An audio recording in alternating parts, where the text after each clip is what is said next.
Hoje é um bate-papo. Se fala muito pouco em educação.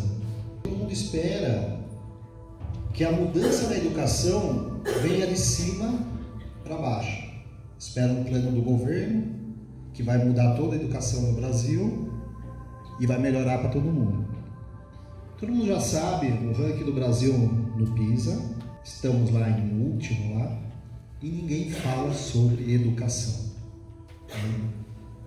E o Futura vem buscando como mudar a educação de baixo para cima. Ou seja, se a gente não consegue que de cima para baixo se mude a educação, eu falo de educação, eu falo sobre... Entrou agora a BNCC, que mudou algumas coisas, mas assim, de cima para baixo vem muito conteúdo. Cada vez mais se entra conteúdo. Os alunos não aguentam mais tanto conteúdo. E ninguém fala como ensinar todo esse conteúdo. Ninguém fala. E eu acho que aqui todo mundo já percebe o quanto o mundo mudou. O quanto essa geração ela é tão diferente de todas as outras gerações. Nossos avós eram um pouco diferente, nossos pais eram um pouco diferente, a nossa foi um pouco diferente, mas essa aqui de não poder sair na rua, ficar o dia inteiro no celular, essa geração teve uma mudança tremenda. E a gente também vai bater um papo sobre isso, para tentar entender essas mudanças. Então, qual é o intuito desse bate-papo? É a gente compartilhar com vocês o que o Futura pensa. O que a gente pensa sobre educação, o que a gente pensa sobre nossos jovens. E assim vocês conseguem entender um pouco do que o Futura faz. Mas a história da educação. Aonde começou a educação? Lá no século 4, 5, até antes de Cristo. Como era a educação naquela época lá, resumidamente? A gente fala muito do Confúcio, Sócrates, pensadores e filósofos. Então eles que começaram a criar seus discípulos e ter os primeiros alunos, né? Como era a educação naquele tempo? As aulas eram no céu aberto, sentado em roda. Eles levavam em conta as habilidades e a vivência de cada aluno. E era sempre diálogos críticos, né? Ou seja, vamos pensar. Então a aula era essa. E eles eram o quê? Um mediador. Então ajudava nesse pensamento. Então o principal de como começou a educação é de fazer as pessoas pensarem. Aí veio a Idade Média, aí entra o ensino religioso, mas vamos pular essa parte e vir aonde foi a mudança, tá? Revolução Industrial. Estava tudo bem, todo mundo com a sua vida certinho, e veio a Revolução Industrial, a primeira Revolução Industrial, aonde vieram as fábricas. E aonde se precisava de mão de obra para as fábricas. Precisava de gente para trabalhar. Então não adianta mais aquele monte de gente que só pensava, sentava em roda e só pensava, porque eles precisavam ir para a linha de produção, fazer a mesma coisa o dia inteiro e saber alguma coisa sobre isso. Tá? E aí que surge então essa aplicação do modelo de fábrica na escola, tá? Então as carteiras todas enfileiradas, como aí, um professor na frente. Aqui a gente está tendo uma aula totalmente passiva, uma aula totalmente expositiva, tá? E é essa aula que a gente vem recebendo até hoje, né? Que veio aqui. Ou seja, eu poderia estar preparando todos vocês para depois ir no mercado e todo mundo trabalhar nas fábricas, né? E o professor como transmissor de conhecimento.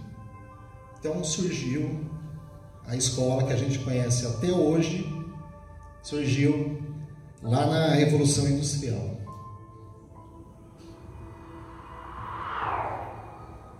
E não foi uma revolução industrial, tá? A primeira revolução industrial no século XVIII foi com a vinda das máquinas a vapor a criar uma produção, tá? Depois, no século XIX, veio a revolução, a segunda revolução, com a vinda da eletricidade. Foi uma grande mudança. As máquinas a vapor passaram a ser máquinas elétricas. E aí também surge a linha de produção com Henry Ford, que ele traz a linha de produção, e essa linha de produção que a gente conhece até hoje, que vai produzindo tudo, tá? Chegou uma nova revolução, que todo mundo ficou morrendo de medo, né? Que é do século XX, com a revolução digital, com a revolução do computador. O computador vai roubar emprego de todo mundo, o computador vai acabar com tudo, e não aconteceu nada. Teve algumas mudanças, mas abriu também muito mercado de trabalho. Muita gente saiu da fábrica, foi para os escritórios, né? Quem estava na fábrica começou a ter um computador no lado. Então não mudou muito. Não foi tudo isso que a gente tinha medo, né? Agora nossas salas de aulas. Estamos falando lá, século XVIII, onde começou a sala de aula. Carteiras, professor na frente, fonte de conhecimento, transmite conhecimento.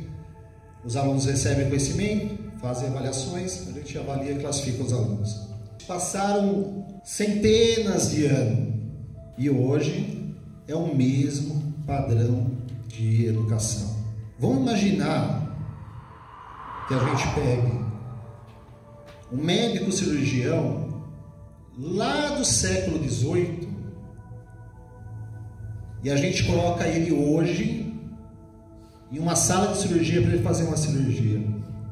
Ele não consegue fazer a cirurgia, porque mudou muito. Ele não sabe o que é tudo isso. Ou seja, olha o quanto que a medicina avançou. Agora o professor, tá? Se você pegar um professor do século XVIII e você colocar ele hoje em uma sala de aula, ele dá uma aula normalmente, porque o professor é genial, tá? Tudo que eu estou falando aqui, gente, não estou falando em nenhum momento que a culpa é do professor, porque o professor, na realidade, ele é o herói dessa história, né? É ele que sobrevive a tudo isso, é ele que faz a mudança ali e tenta melhorar. A gente está falando sobre a educação, tá? Então, o que acontece? A gente vê que a educação, ela não mudou nada. Ah, mas agora tem computador, tem isso, mas isso ainda não influencia na educação. O mesmo padrão de educação, mas ok. Não podemos falar que não funcionou até hoje. Sim, funcionou. Porque esse padrão, você conseguia colocar gente na fábrica aqui, conseguia colocar gente na fábrica aqui, e você colocaria gente na fábrica dos escritórios aqui. Então, a educação, até hoje, ela funcionou desse jeito. Nos últimos tempos, vem funcionando menos, mas ela funcionou até hoje. Mas acontece o seguinte: entramos na quarta revolução. Eu acho que muitos já devem ter ouvido falar sobre educação 4.0, indústria 4.0, tá? Então a gente chegou na nova revolução, que é com a chegada da inteligência artificial. E por que isso muda tanto?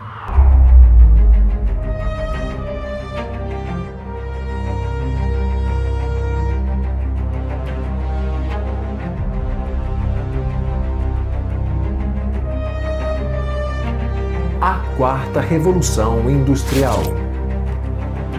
Em 1998, a Kodak tinha 170 mil funcionários e era responsável pela venda de 85% de todo o papel fotográfico do mundo. Em poucos anos, o modelo de negócios dela desapareceu e eles abriram falência. 170 mil pessoas ficaram desempregadas. O que aconteceu com a Kodak vai se repetir com muitas empresas nos próximos anos.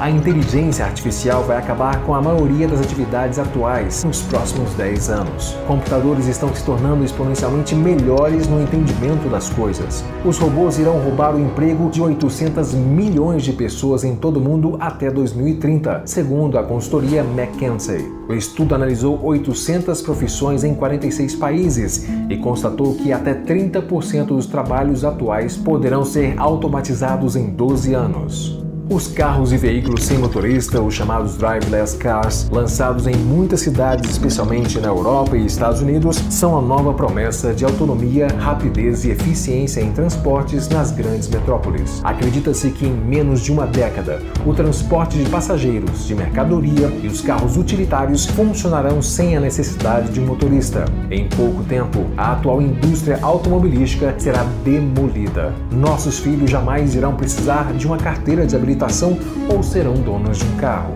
Com os automóveis autônomos, os acidentes e mortes no trânsito irão diminuir 100 vezes, o que fará despencar o valor dos seguros e vai acabar com o atual modelo de negócios das seguradoras. Na construção civil já existe o sistema SAM, que é capaz de juntar mais de 1000 tijolos por dia na edificação de paredes e muros, contra 500 feitos por um ser humano. Acredita-se que é apenas o começo da automatização da construção, onde máquinas e equipamentos como guindastes e tratores também serão operados por robôs. Nos escritórios de advocacia já existem sistemas que se comunicam com os clientes de forma escrita e falada para marcar reuniões e dar informações processuais com 90% de exatidão contra os 70% dos seres humanos. Novas profissões médicas já estão surgindo e já existem robôs trabalhando no campo da cirurgia e até na enfermagem, uma tendência que continuará crescendo, pois as máquinas são mais precisas e eficazes do que o ser humano em muitos casos. O Watson da IBM está ajudando a diagnosticar câncer com 4 vezes mais precisão do que os médicos. 2 minutos. Esse é o tempo estimado para a plataforma analisar todo o histórico médico e, baseado em evidências, indicar possíveis tratamentos para um paciente com câncer. Empresas já estão trabalhando num aparelho chamado TriCoder, que vai utilizar o seu celular para escanear a sua retina, testar o seu sangue e verificar a sua respiração por meio de bafômetro. Ele então vai analisar 54 biomarcadores que identificarão praticamente qualquer doença sem a intervenção de um médico. A profissão de vendedor será substituída pela inteligência artificial, que será capaz de gerenciar o estoque, a logística, a entrega dos produtos e até o atendimento pós-venda com precisão e eficiência impressionantes. O preço da impressora 3D caiu de 18 mil para $400 em 10 anos e ela se tornou 100 vezes mais rápida. Desde 2014, a Estação Espacial Internacional usa uma impressora 3D que elimina a necessidade de se ter um monte de peças de reposição como era necessário anteriormente.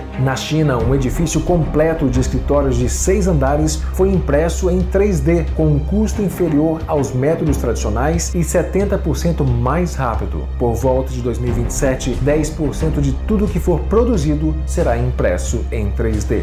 Estamos vivendo a 4ª revolução industrial. Seja bem-vindo ao futuro.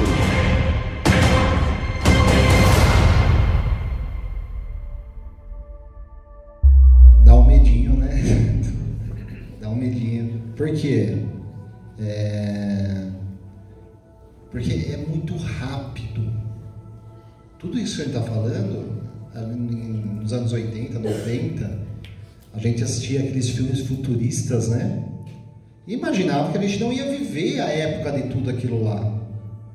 E realmente demorou para chegar, né? Só que quando chegou muito rápido. Então, hoje, tudo que a gente está falando disso aqui é mudança daqui 5 anos, 3 anos. Então, se a gente não pensar hoje do que a gente quer preparar os nossos alunos, a gente vai preparar eles para a prova, como a educação faz. As escolas do Brasil, na sua grande maioria, preparam os alunos só para a prova. E quando acabar as provas, o que esse aluno vai fazer da vida? Porque chegou a hora que acabou as provas, tem uma hora, agora vamos cuidar da vida, vamos ganhar dinheiro, vamos... E acabou as provas. Então, por isso que o Futura foi buscar, assim, no mundo inteiro, e falar assim, o que estão fazendo no mundo diante da educação. Quem puder depois dar uma pesquisada ou já ouviu falar da educação da Finlândia.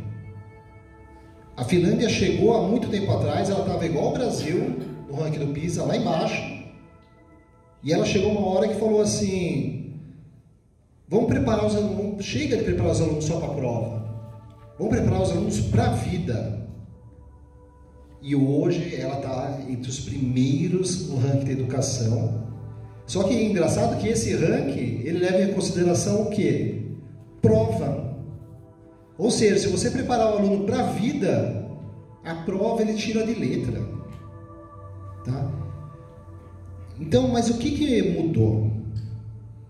O que a quarta revolução, ela mudou tanto? Por que ela dá medo? Porque essa quarta revolução vai mudar esses alunos nossos hoje, que estão no 8º ano, na faculdade deles, eles já não sabem mais o que fazer. Que nem eles falam em muitas profissões, daqui 5 anos, não foram criadas ainda. E muitas vão deixar de existir. Então, não dá mais para você seguir, o aluno já entrar no 5º ano, falando assim, eu quero seguir direito, e vai seguindo, eu quero fazer medicina, enfim, não dá mais para traçar. A gente tem que preparar o aluno hoje para tudo, para de última hora ele decidir e falar assim, eu vou para esse caminho. Tá? Primeira, segunda e terceira revolução, tá? Do vapor, eletricidade e computador. Teve um crescimento linear, é o que eu tinha falado, né? Então, quando a gente via as coisas futuras, as coisas não aconteciam tão rápido, demoravam para acontecer. Tudo foi um crescimento linear. O que muda para a quarta revolução? Que aí a gente já entra na parte de tecnologia. É um crescimento exponencial. O linear, ele vai somando. Estou em 1, 2, 3, 4, 5 e vai indo. Exponencial, ele vai dobrando. Ele dobra, dobra, dobra, dobra, dobra, dobra. E é aquela evolução que então tudo que demorava 50 anos, agora demora 2 anos. Vamos dar um exemplo? Quando inventaram o computador era do tamanho dessa sala e custava milhões. Hoje, você tem ele dentro de um celular de R$600. Muito mais potente do que aquele. Muito mais potente. Quero ver o que aconteceria se o carro ele teve uma evolução linear, certo? Um carro que você tivesse comprado, quando ele foi lançado, você pagaria hoje o que você pagaria num bom carro, tá? Mas se o crescimento dele fosse exponencial, se ele acompanhasse o celular, hoje um carro custaria R$20 e teria que correr 10 mil km por hora.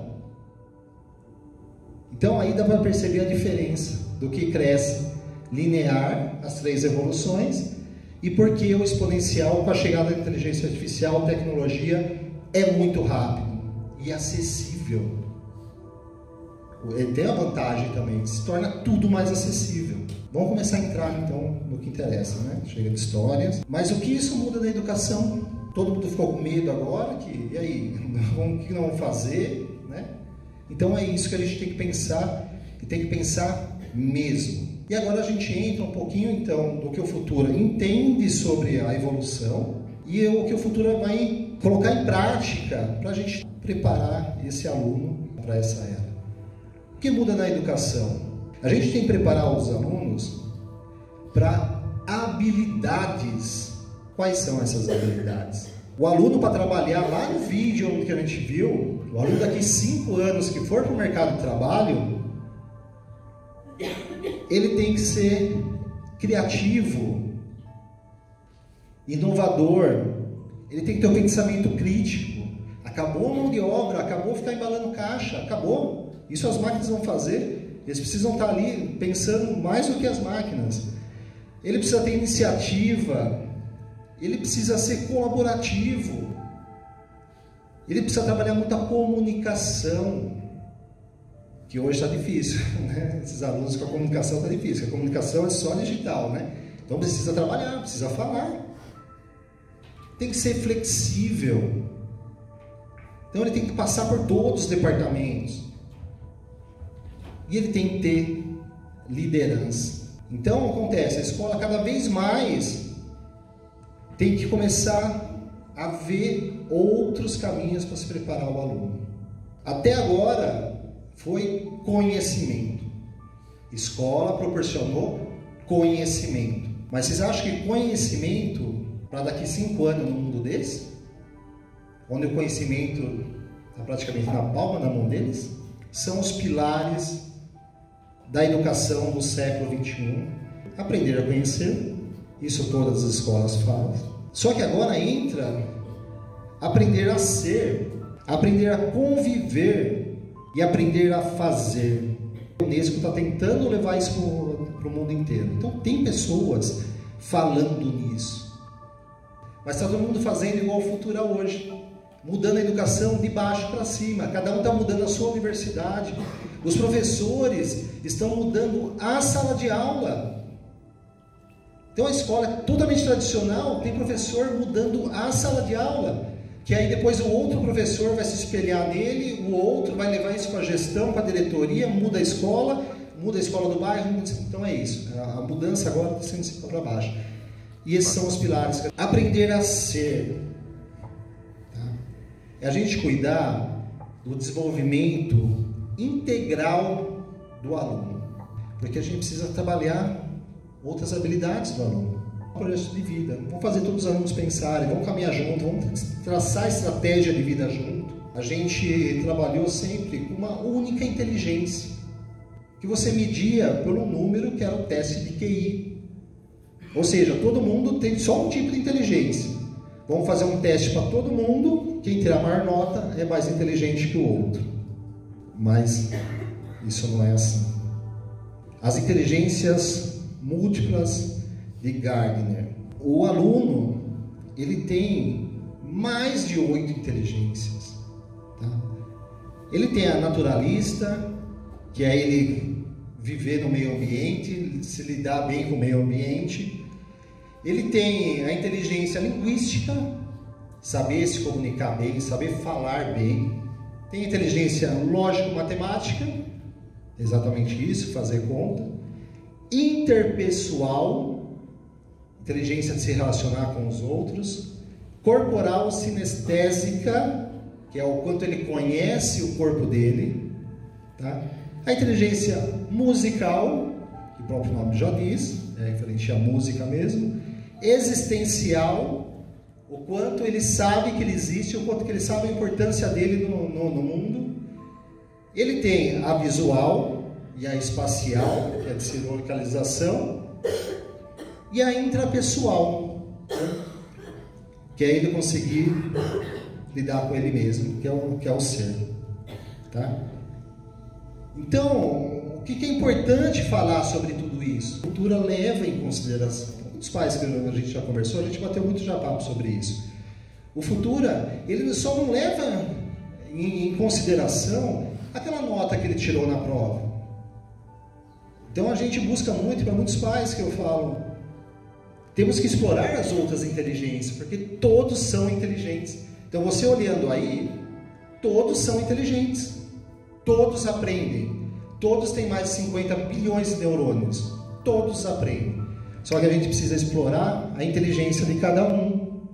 Todos conseguem aprender a tocar guitarra? Todos. O musical, ele já pega a guitarra e aprende sozinho.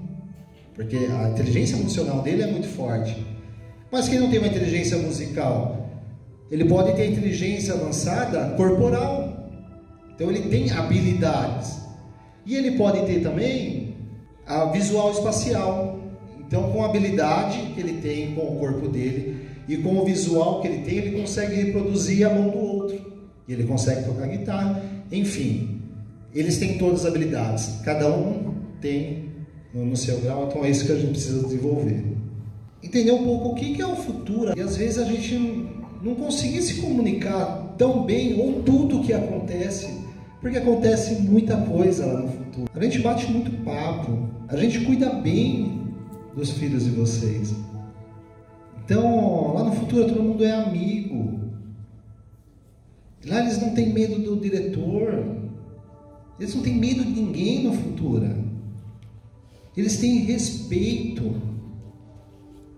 Porque o futuro, o que ele faz? Traz todo mundo para o nosso lado, cria vínculo, para depois você falar assim, se você fizer isso novamente, vou ficar chateado. Parece tão simples, mas para eles não é. Para eles é muito mais do que assinar um livro de ocorrência. Bom, a cidadania é isso. Então a gente trabalha muito a parte de cidadania. Solidariedade é uma coisa que eu tenho muito orgulho, assim, parabéns a todos vocês, porque nossos alunos são muito solidários. Com os amigos, com a gente, se vê alguém triste, eles vêm, conversam. E eles também são com os outros, eles se emocionam. Eles querem fazer diferença, gente. Eles querem fazer diferença. Só que a gente precisa ensinar como vocês conseguem fazer diferença no mundo. Então foi criado o projeto Futura do Bem, para cuidar do outro. Então o futuro também é isso. Eu acho que isso vem de casa, isso vem de vários lugares, mas por que não vir da escola? Eles estão lá 5 horas por dia com a gente, querendo aprender alguma coisa. Sustentabilidade. Precisamos ensinar os alunos a cuidar do planeta. Hoje o Futura já produz a sua energia, tá? Energia limpa, energia solar. Outro ponto do pilar, aprender a fazer. Eu acho isso muito importante, porque ele pode saber tudo, né? Ele pode saber a ser, ele pode conhecer, ele pode conviver, mas se ele não souber fazer, ele não dá um passo, ele não sai do lugar, ele não consegue usar tudo isso que aprende, ele não consegue usar isso para nada. Então eu acho um pilar muito importante, a gente vai trabalhar muito isso. Vocês vão ouvir falar muito em cultura maker. O que é cultura maker? Era quando a gente brincava e pegava uma garrafa e transformava aquela garrafa num brinquedo e brincava. Mão na massa. Se hoje você der um monte de material para o aluno e falar assim, ó, brinca aí, se vira, esquece, não sai nada, ele foi procurando um botão na tampinha ali. Não... A cultura maker, o que ela começa a trazer de volta? O mão na massa. Aprenda a fazer, a construir.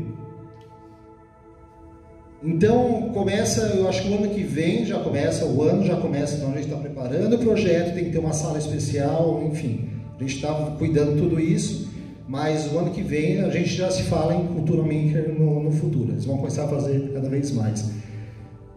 Mas hoje a gente já tem a robótica, então a robótica, ela já tem um pouco de ensinando a fazer. Empreendedorismo.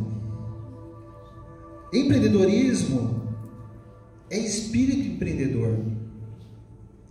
A gente precisa trabalhar muito isso.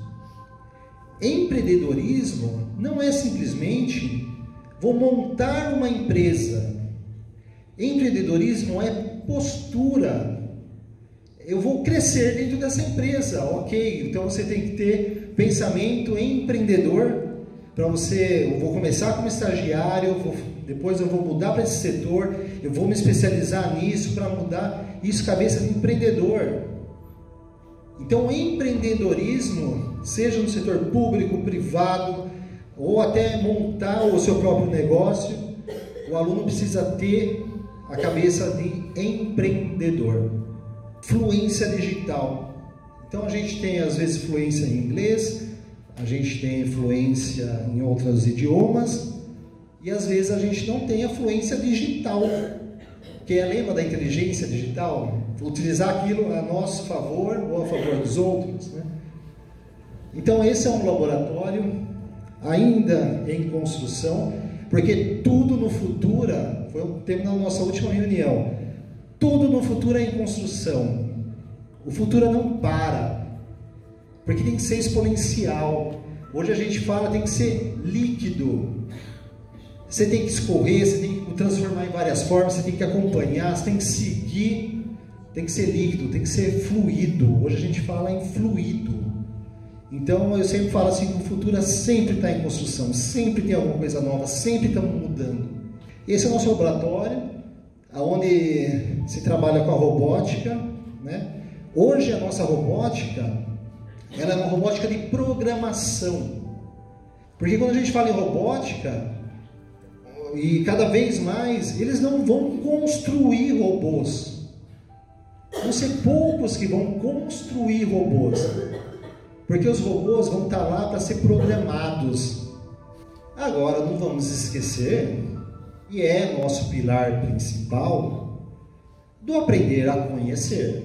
Tá, foi muito lindo, o aluno vai lá, ele é solidário, ele sabe conviver, ele respeita o outro, ele é feliz, ele tem um monte de amigo lá, todo mundo é amigo dele, mas continua sendo um colégio. Então, como que é na Finlândia, a gente pensa que a gente preparando ele para a vida, preparando ele para as múltiplas inteligências, ele vai se dar melhor aqui, no conhecimento. Então, a gente prepara o aluno para a vida, porque daí depois prova, eles tiram letra. Só que antes, o conhecimento vinha do professor. Todos aqui, a não ser os nossos alunos pequenininhos, mas todos, de 5, 6 anos para cá, todos que estudaram, a única fonte de informação daquilo vinha do professor. Não tinha outro lugar. Ou seja, por mais que a gente não gostasse às vezes da escola, né? A gente ia na escola porque os pais obrigavam a gente a ir na escola. Você tem que ir para a escola, você tem que ser alguém na vida, você tem que ir para a escola. Você tinha que ir. Se você quisesse aprender alguma coisa, você tinha que prestar atenção no professor. Porque é só lá que você ia aprender. Só que hoje, gente, a informação está na palma da mão do aluno. Se o professor lhe dá uma aula sobre um tema muito legal, no YouTube ele vai encontrar muita gente dando também uma aula legal. Então, se ele perdeu aquela aula, depois ele acha que fala assim, não vou prestar atenção nessa aula, porque eu chego em casa, eu entro lá e assisto uma videoaula e ok, ele acha que ele vai fazer isso. Só que ele não presta atenção na aula e chega em casa, aí começa o WhatsApp chamar, Instagram e tal, esquece, ele não olhou aquela aula, ele perdeu. Então o aluno ele tem muita informação. A informação já está na mão dele. E memorização. Quando a gente ia para a escola e o professor contava uma matéria muito legal, a gente tinha que decorar aquilo para depois poder chegar em casa e contar para os pais como que funcionavam. A gente decorava. Não decorava às vezes nem para a prova, né? Para a prova nem se fala, a gente tinha que decorar para a prova porque... Mas assim, a gente utilizava ainda a memória. Hoje, muitos aqui, e principalmente os alunos, não usam mais memória como se utilizava antigamente.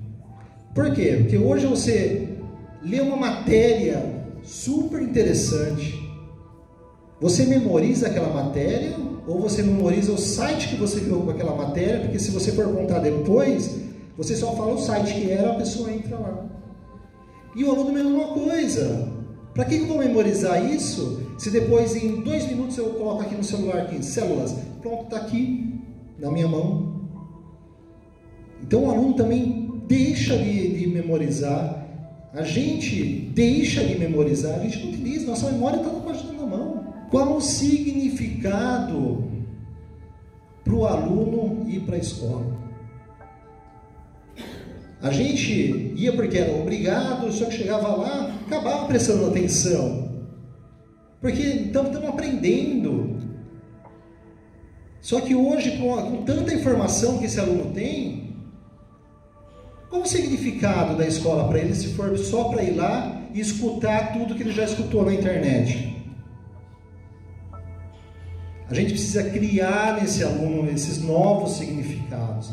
Ensinar o aluno a fazer, a pensar, a conviver. E uma coisa mais importante: informação não é formação. Então isso é muito importante. Às vezes eles não sabem, mas vocês têm que saber isso.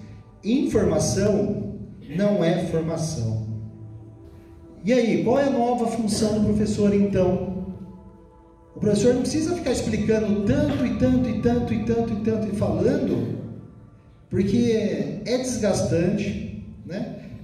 Uma palestra dessa, estamos aí avançando aí 1 hora, já começa a cansar todo mundo.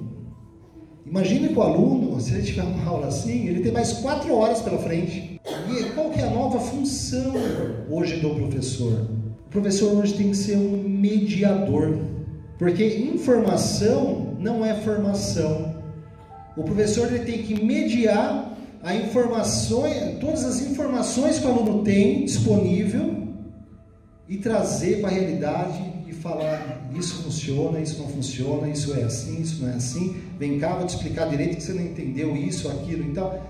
O professor é um mediador, o professor é um curador. Sabe o curador de obra de arte? O cara que vê um monte de tela. O curador, o que ele faz? Ele pega o que realmente é uma obra de arte e cria uma exposição para todo mundo ver. O professor é o curador. Ele pega de todas as informações que o aluno tem, ele vai direcionando, fazendo a curadoria para o aluno ter realmente a informação precisa do que ele interessa. Tá? Então, essa é a nova função do professor. Vamos falar um pouco da solução. Tá? Essa é uma solução que vem acontecendo no mundo inteiro e é um dos principais pilares que vem mudando a educação de baixo para cima. Porque tudo isso aqui pode ser feito por um professor em uma escola.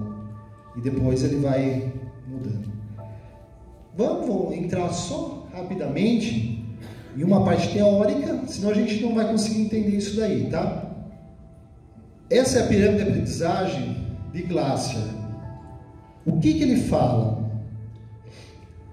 Que a gente absorve 10% do que lemos, 20% do que ouvimos, 30% do que vemos, 50% do que vemos e ouvimos, 70% do que falamos, 90% do que falamos e fazemos, ensinamos, aplicamos na prática. Tá? Vamos dar um exemplo. Imagine uma receita um pouco complexa, com alguns itens, não tão familiar. Simplesmente você lê na revista do consultório, sem tirar foto com o celular, porque o celular é a nossa memória, sem tirar foto, você lê totalmente aquela revista, totalmente aquela receita, todos os ingredientes, e chega em casa, você vai conseguir fazer? Você vai chegar a 10%, você vai conseguir meia dúzia de ingredientes ali, mas você não lembra quanto é a temperatura do forno e tal. Você absorveu 10% daquela receita. Aí se você escuta alguém te contar sobre a receita, você pega isso, você lembra de mais algumas coisas daquela receita. Se você assistir a receita, você vai lembrar muito mais, porque você vai ver os ingredientes, você vai lembrar até 30%, você vai chegar um pouco mais de meia. Agora imagina você ver e ouvir da Palmirinha fazendo a receita na sua frente. Então ela vai falando com aquele jeitinho dela, você pega o ingrediente tal, isso, aquilo, ó, coloca assim, coloca aquilo e tal. Quando chegar em casa, meia receita você vai conseguir fazer, às vezes até vai sair o negócio. Agora imagina se você interage com a Palmirinha. Ó, você pega os ingredientes, você coloca aqui comigo, quebra o ovo para mim, se você interage com ela. Pode ter certeza que 70% da receita você consegue já replicar ela. Tá?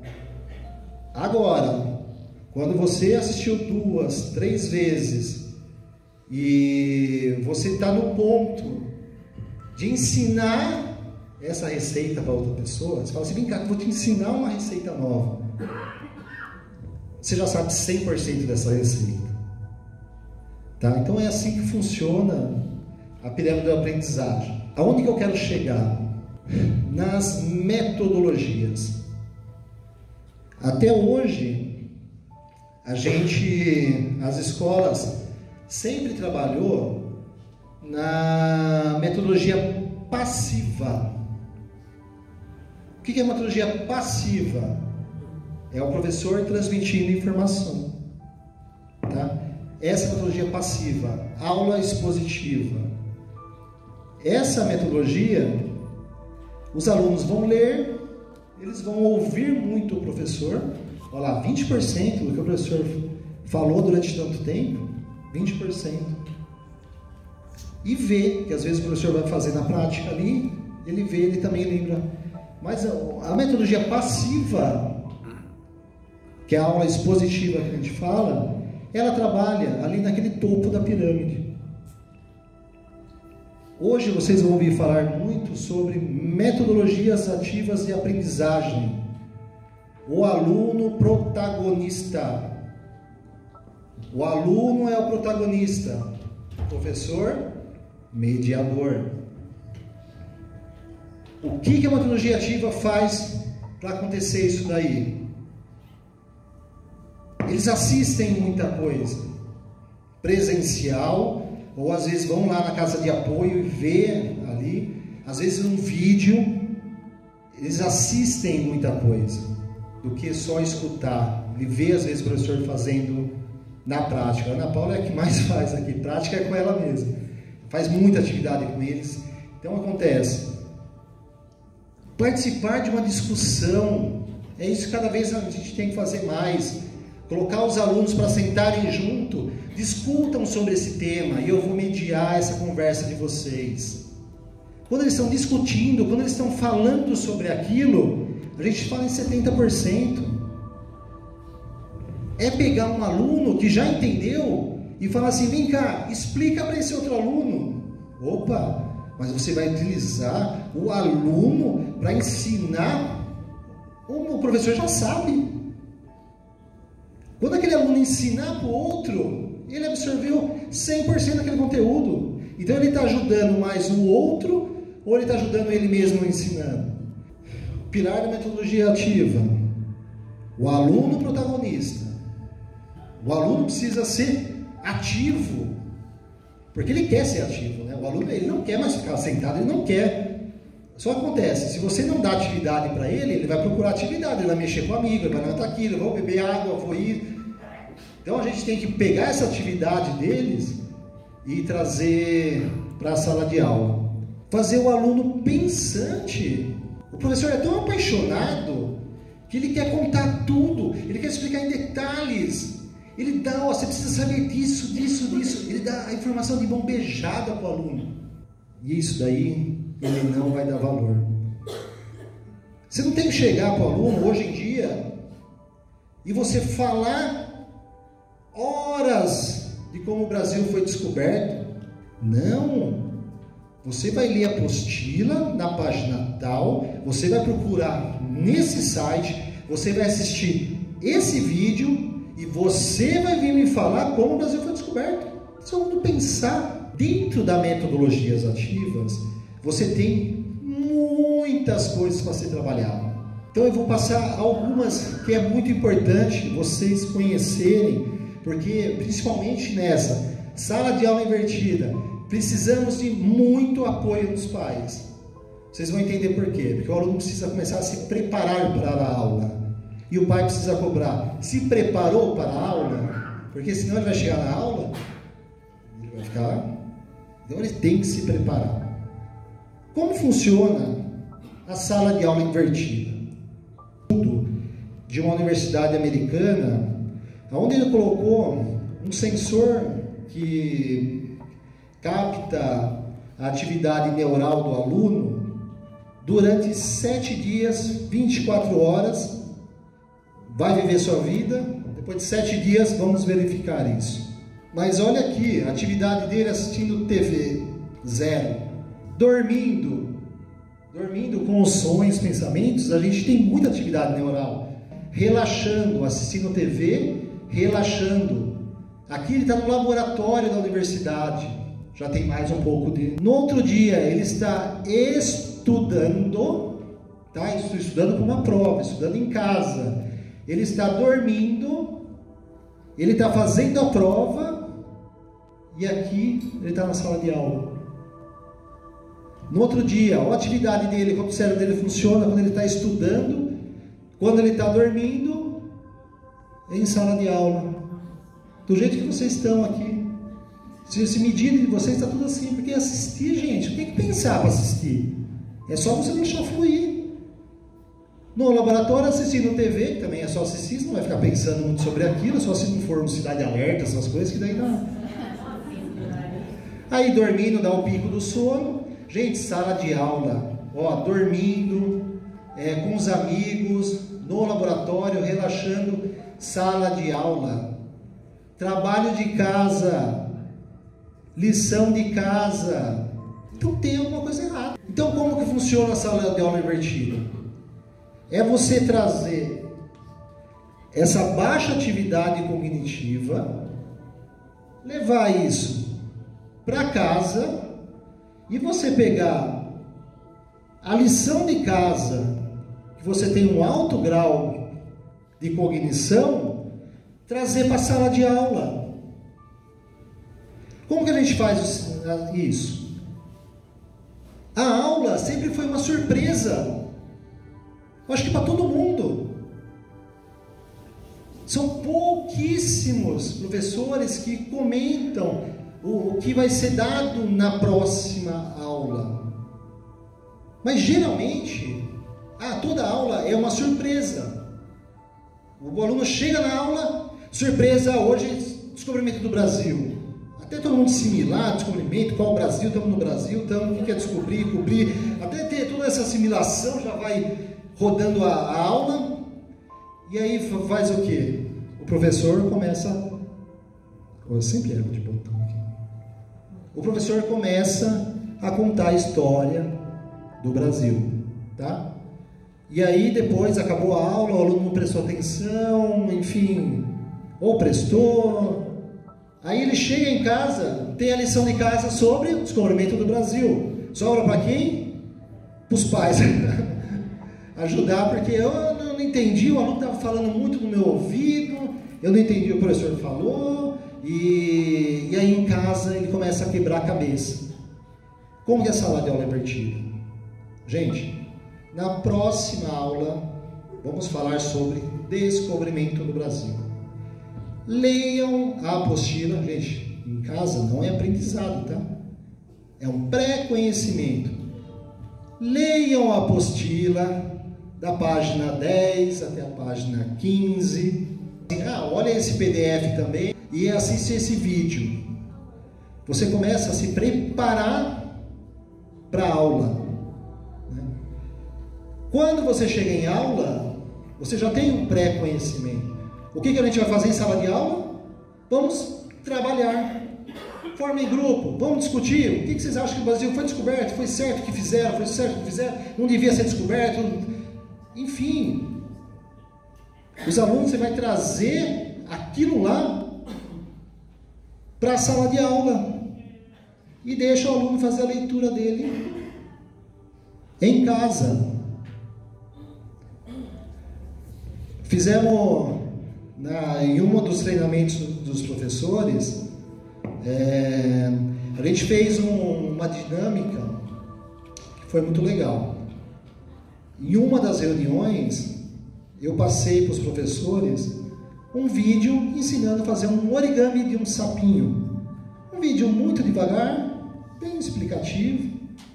Passei o vídeo no treinamento e conforme eles iam assistindo o vídeo, ia fazendo o sapinho.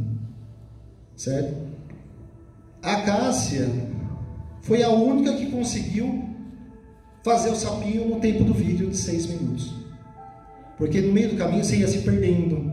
E aí, na hora que você tentava olhar, não dava mais para voltar. A única que conseguiu. Por quê? Eu enviei o vídeo para ela antes. Ela treinou na casa dela. Eu também treinei muito. Então, ela foi lá, assistiu 2 vezes. Parou, voltou, isso, treinou. Fez 2 vezes o sapo em casa. Então tem aluno que vai assistir o vídeo 10 vezes, tem aluno que vai assistir 1 vez, tem um aluno que vai assistir 3 vezes. É o tempo dele. Ele não precisa estar no tempo da sala, ele não precisa estar no tempo do professor, do intervalo. Ele está em casa, ele vai fazer no tempo dele. Quando chega daí na outra reunião, o que eu fiz? Mandei o sapinho para todo mundo. Treine em casa, todo mundo. Vamos fazer o sapinho em sala de aula. Nos mesmos 6 minutos, todo mundo, os 25, tinham feito o sapinho em 6 minutos. Cada um teve o seu tempo em casa disso de fazer. Então o que acontece? Quando você tem esse tempo, você deixa mais democrática a sala de aula. Porque o aluno se prepara no tempo dele. Quando chega em sala de aula, está todo mundo alinhado. Vamos falar agora sobre o sapinho. Como foi? Se não foi? Foi legal? Não foi legal? Isso aí. Então, é muito democrático a sala de aula invertida. Em casa, se prepara. Todo mundo, quando vai fazer uma entrevista de emprego, todo mundo se prepara. A gente se prepara para a vida, em tudo que vai fazer. O aluno está na hora de começar a se preparar para a sala de aula. E em sala, a gente vai trabalhar, já vai aprender a conhecer, a ser, a saber, enfim, pensar. Então, sala de aula invertida é uma coisa que a gente vai usar muito, até se transformar em aprendizagem invertida. É quando você já transforma a escola totalmente nessa invertida. Deixa isso para casa e aquilo lá a gente traz para a escola. Uma coisa que a gente usa muito também é o gamification, que é a gamificação, aprender com jogos. O ser humano gosta muito de disputa, de jogos. Isso está no ser humano. Isso motiva. A gente já falando sobre motivação. Um rápido exemplo: numa escadaria do shopping, 2 escadas rolantes, uma escada normal do meio. Todo mundo, 99,9% subindo na escada rolante. Só aquele que começou aquela semana fitness, né? Ela dá uma subidinha, mas é 0,1%. Pensaram assim: como motivar essas pessoas a subirem pelo meio dessa escada? É possível? Gamificaram. Colocaram luz de LED e sonzinho em cada degrau. Você subia falando tu. Da hora que um subiu, o shopping inteiro só subia por ali. Porque o ser humano gosta disso, gosta de desafio, gosta de jogos. Então a gamificação é um processo muito importante para causar paixão pelo aluno pela escola, que isso nem se fala, a gente trabalha muito para isso, mas esse de dar sentido para a escola, prazer na escola. Aprender de outro jeito. Fora isso, se estende muito, sabe? Aprendizagem baseada em projetos. Então isso aí começa lá nos trabalhos de equipe. Então às vezes você utiliza a sala de aula invertida para ter tempo em sala de aula para poder trabalhar e utiliza aprendizagem baseada em projetos, aprendizagem baseada em problemas, aprendizagem entre pares ou times, estudo de caso, e entre são outras, existem mais de 100 metodologias ativas para se trabalhar. Então, isso é o que a gente pensa sobre educação, o que a gente está tentando fazer, tentando mudar, tentando fazer o Futura não só com uma escola. Coloquei meu filho numa escola. Eu acho que o Futura está cada vez mais virando um projeto. Eu estou colocando meu filho em um projeto, porque existe um projeto de vida, inclusive aprender. Mas assim, é uma coisa que mais nos dá gratidão. Então, é só um resumo agora, tá? É bem rapidinho, mas eu queria só compartilhar com vocês o que realmente é um ponto assim, eu acho que um dos principais pilares do futuro.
Então é uma coisa assim que eu queria passar para vocês, eu queria que todo mundo soubesse. Eu sei que às vezes ocorre erro, né? Existem seres humanos, né? Os pais erram, a escola também erra. Mas eu quero que vocês saibam que o Futura, ele é muito apaixonado por educação. Então dá para perceber tudo isso. Se a gente não gostasse tanto disso e não quisesse tanto bem, a gente também ia acompanhar. Vamos ficar lá na terceira revolução, vamos continuar dando uma aula passiva, dando avaliação, depois a gente chama o pai, seu filho, recuperação, seu filho tirou 3 vermelhos, seu filho vai repetir. Então só entendam isso. Então, às vezes, quando cometer uma falha, a gente sente muito, mas o Futuro, assim, é paixão. É uma coisa que todos são apaixonados. Mas é isso, eu agradeço muito, muito, muito, muito. O Futura, gente, às vezes a gente é aquele padrão de reunião, porque é muito complicado, né? Porque às vezes você vai precisar falar de um aluno, você vai falar na frente de todo mundo, não funciona mais.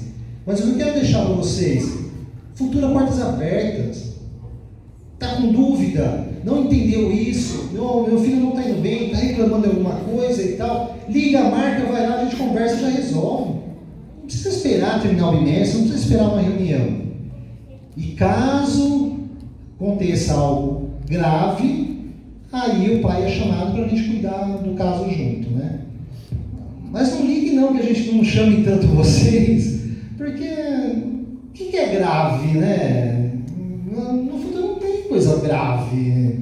Então, o que é feito lá no Futuro, a gente faz um acordo, é uma família, é uma briga de irmão, né?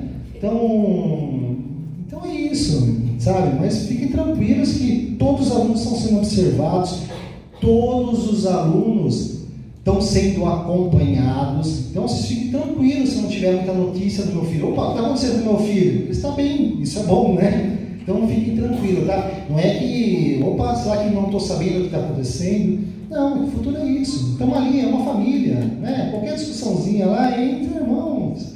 E a gente vai e já resolve tudo lá. Fala uma coisinha. Vamos lá. A Ana Júlia, ela vem desde a outra Futura. Futura, né? Desde ela estudava lá na Futura mesmo, ela era pré. A gente se mudou para Jarimu, ela estudou do 1º ao 4º ano em escola pública porque não tinha Futura, né? Nessa idade. E depois vocês abriram a Futura e aí a Júlia está com vocês aí até hoje. E assim, mesmo a gente morando em Jarimu, sim. eu não sei, acho que ela é a única criança da Futura que mora em outra cidade e é longe. Ela acorda cedo porque ela gosta da Futura, a gente gosta da Futura, da família Futura. Sim. Que sempre tratou a Júlia como se fosse filha deles, né? Então, assim, eu agradeço de coração tudo que vocês fizeram pela minha filha, em momentos difíceis, como fazem os outros alunos também. Muito obrigada. Imagina, a gente agradece você. Deixa essa filha essa parceria, muito importante assim. Porque eu falo assim, os pais do futuro são. Às vezes a gente conversa com gente de outra escola e eles falam, nossa, não sei o que eu faço, que é grupo de WhatsApp, e a escola perdida, e a mãe no portão. No futuro a gente não tem isso, né? A gente vai falar assim, mas o que acontece? Não sei falar o que acontece. Mas não tem, quem tem problema vai lá, a gente já resolve, já sai tudo bem. Né? Quem ainda tem problema, vamos lá que a gente resolve. Mas a gente não tem isso, né? Tem grupo de WhatsApp, mas é uma coisa sempre ok, tá tudo bem, né? Tá tudo bem, a gente é muito feliz por ter vocês, por ter os alunos, por ter o Futura e por ter a oportunidade de trabalhar com a educação, que eu acho que é uma coisa assim, que a educação pode mudar o mundo. Não tem outro caminho, só se muda o mundo com a educação. Tá? Obrigado, bom final de semana, meu gente. Obrigado.